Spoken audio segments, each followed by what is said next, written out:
ਹਾਂਜੀ अस्सलाम वालेकुम जी। वालेकुम हकीम साहब ਮਸਵਾਕ ਦੇ ਬਾਰੇ ਚ ਜ਼ਰਾ ਕੋਈ ਰਹਿਨਮਾਈ ਕਰੋ ਕਿਉਂਕਿ ਕਹਿੰਦੇ ਨੇ ਅੱਜ ਕੱਲ ਜ਼ਿਆਦਾ ਟ੍ਰੈਂਡ ਚੱਲਿਆ ਪੇਸਟ ਵਗੈਰਾ ਦਾ ਤੇ ਫੈਸ਼ਨ ਵੀ ਹੈ ਤੇ ਹਰ ਬੜੇ ਮਸ਼ਹੂਰ ਇਸ਼ਤਿਹਾਰ ਵੀ ਆਉਂਦੇ ਨੇ ਇੰਨਾ ਖਰਚਾ ਹੁੰਦਾ ਹੈ ਤੇ ਬੱਚੇ ਵੀ ਡਿਮਾਂਡ ਸਾਡੇ ਕੋਲ ਇਹੀ ਕਰਦੇ ਨੇ ਜੀ ਸਾਨੂੰ ਪੇਸਟ ਲਿਆ ਦਿਓ ਬਰਸ਼ ਲਿਆ ਦਿਓ ਤੇ ਅਸੀਂ ਘਰਾਂ ਦੇ ਵਿੱਚ ਪਹਿਲੇ ਤੇ ਮਸਵਾਕ ਕਰ ਲਈਦੀ ਸੀ ਸਾਰ ਲਈਦਾ ਸੀ ਆਪਣਾ ਕੰਮ ਤੇ ਅੱਜ ਕੱਲ ਅਸੀਂ ਖਰਚਿਆਂ ਦੇ ਵਿੱਚ ਪੈ ਗਏ ਆ ਤੇ ਜ਼ਰਾ ਤੁਹਾਡੀ ਮਿਹਰਬਾਨੀ ਕਿ ਇਹ ਦਰਖਤਾਂ ਸਾਡੇ ਕੋਲ ਨੇ ਤੇ ਇਹਨਾਂ ਦੀ ਮਸਵਾਕ ਦੇ ਸਾਡੇ ਵਾਸਤੇ ਕਿੰਨੀ ਫਾਇਦੇਮੰਦ ਹੈ ਜਾਂ ਪੇਸਟ ਸਾਡੇ ਵਾਸਤੇ कितनी फायदेमंद है ज़रा इधर ज़्यादा मुआवजा कर देना ज़रा। अस्सलाम वालेकुम जी। नवीद भाई ने पूछा जी मसवाक के बारे में, तो भाई ये भी कह रहे हैं कि पंजाबी रखे काम को। पंजाबी हमारे लिए आसान है समझना, तो पंजाबी चलेगी जी।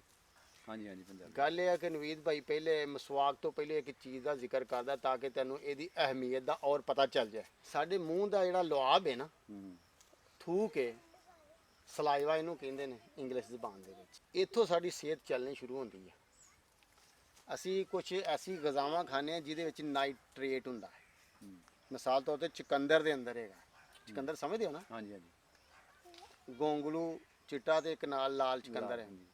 ਚੁਕੰਦਰ ਦੇ ਅੰਦਰ ਸਾਡੇ ਮੂੰਹ 'ਚ ਜਦੋਂ ਜਾਂਦਾ ਨਾ ਅਸੀਂ ਉਹਨੂੰ ਖਾ ਰਹੇ ਹੁੰਦੇ ਆ, ਉਹਦੀ ਨਾਈਟ੍ਰੇਟ ਨੂੰ ਨਾਈਟਰਾਈਟ 'ਚ ਬਦਲ ਦਿੰਦੇ ਨੇ।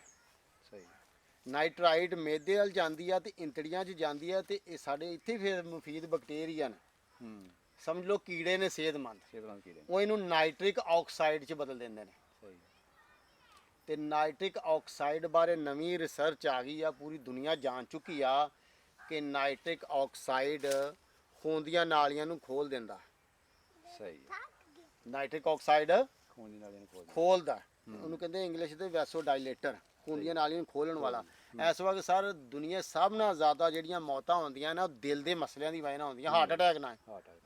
और पाकिस्तान भी शुरू हो गया काम बड़ा, यानी सानू नाइट्रिक ऑक्साइड की जरूरत है आ ताकि खून दी नालियां खुलियां रहन, बंदा सारी जिंदगी सेहतमंद रहे।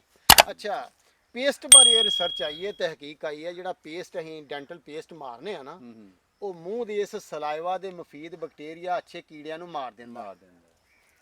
हुण गल समझ गए जी?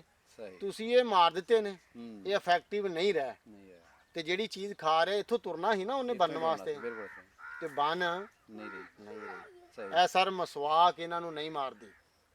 ਸਹੀ ਹੋ ਗਿਆ। ਇਹ ਨਵੀਂ ਰਿਸਰਚ ਹੈ ਔਰ ਇਨਸ਼ਾਅੱਲਾ 10-20 ਸਾਲਾਂ ਬਾਅਦ ਦਿਹਾਤ ਦੇ ਵਿੱਚ ਤਕਰੀਬਨ ਅੱਜ ਵੀ ਅੱਧੇ ਲੋਕ ਕਰਦੇ ਨੇ, ਲੇਕਿਨ ਨੌਜਵਾਨ ਨਸਲ ਜਿਹੜੀ ਆ ਬੱਚੇ ਨੇ ਉਹ ਨਹੀਂ ਕਰ ਰਹੇ ਮਸਵਾਕ। ਪੇਸਟ ਉਹਨਾਂ ਲਈ ਬੜੀ ਆਸਾਨ ਹੈ, ਉਹ ਵਾਸ਼ਰੂਮ ਦੇ ਬਾਹਰ ਹੀ ਲਟਕਾਇਆ ਅਸੀਂ, ਉੱਥੋਂ ਜਨਾਬ ਲਗਾਈ 2 ਮਿੰਟ ਚਲੋ ਫਾਰਗ। ਯਾਨੀ ਇਹ ਨੁਕਸਾਨ ਦੀ ਚੀਜ਼ ਸਾਡੇ ਲਈ ਮੈਡੀਕਲ ਲਿਹਾਜ਼ ਨਾਲ ਵੀ ਹੈ ਆ, ਗੱਲ ਸਮਝ ਗਏ ਨਾ?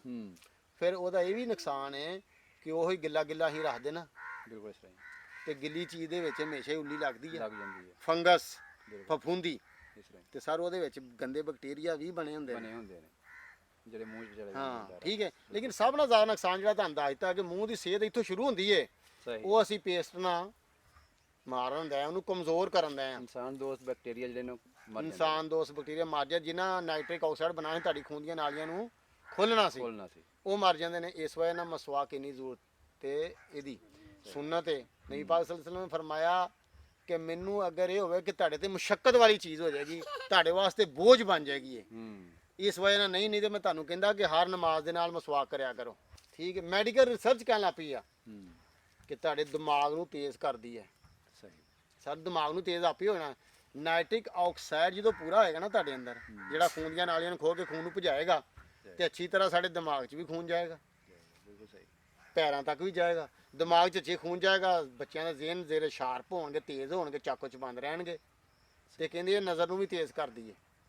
ਹਾਂ, ਇਹ ਸੁਣਿਆ। ਠੀਕ ਹੈ, ਸੁਣਿਆ ਨਾ? ਤੇ ਸਰ ਮੂੰਹ ਦਾ ਜ਼ਾਇਕਾ ਵੀ ਕੁਦਰਤੀ ਹੋਣਾ, ਸੁੱਕ ਚਾਹ ਨਹੀਂ ਤੋੜੀ ਹੈ ਜੀ, ਬਿਲਕੁਲ, ਇਹਦਾ ਇਹਦਾ ਟੇਸਟ ਇਸ ਮੂੰਹ 'ਚ ਆਏਗਾ। ਇਹ ਕੁਦਰਤੀ ਚੀਜ਼ਾਂ ਨੇ, ਮੂੰਹ ਦੇ ਦੋਸਤ ਬੈਕਟੀਰੀਆ ਨੂੰ, यार बैक्टीरिया मैं पंजाबी कह देना, उनको नहीं मारती ये, समझ गए? यानी इतना फ़ायदा है, सुबह दोपहर शाम जब भी करें नुकसान नहीं है। पेस्ट जितना ज़्यादा करेंगे उतनी ज़्यादा बैक्टीरिया को ख़त्म करेंगे। आप जितना मुमकिन हो अपने बच्चों को हम आदी करें कि यार मसवाक किया करो, आदी करें। वैसे जल्दी मानते नहीं ये चीज़ें, आजकल का नौजवान नस्ल मानती नहीं है। आदी करें और कम से कम खुद तो करें ना, खुद। और अल्हम्दुलिल्लाह 10 साल हो गए हैं पेस्ट इस्तेमाल नहीं किया, मसवाक सुबह शाम 10 साल हो गए हैं मसवाक इस्तेमाल करा अल्हम्दुलिल्लाह। यही सोचा नहीं है, कीकर की जो भी मिल जाए आपको करो, फिक्स नहीं है को कौन करो, जैतून की मिल जाए, कीकर की मिल जाए, टाली की मिल जाए, कोई मिल जाए करो, फायदे ही फायदे हैं उसके। तो अल्हम्दुलिल्लाह 10 साल से मैंने पेस्ट इस्तेमाल नहीं किया, जब से ये मैंने रिसर्च पढ़ी है। तो भैया अपने आप को महफूज करो, अपने आप को जवान रखो ना, बीमारी दूसरों को मोहताजी का बाइस है कि नहीं। बिल्कुल बिल्कुल सर अजकल तो पानी भी कोई नहीं पिलाਉਂਦਾ मंजी ते जाके ਤੁਹਾਨੂੰ, इस वजह ना सेहतमंद रखो अपने आप ਨੂੰ है, मसवाक करो, पेस्ट तो जान छड़ाओ। अल्लाह हाफिज़। शुक्रिया जनाब।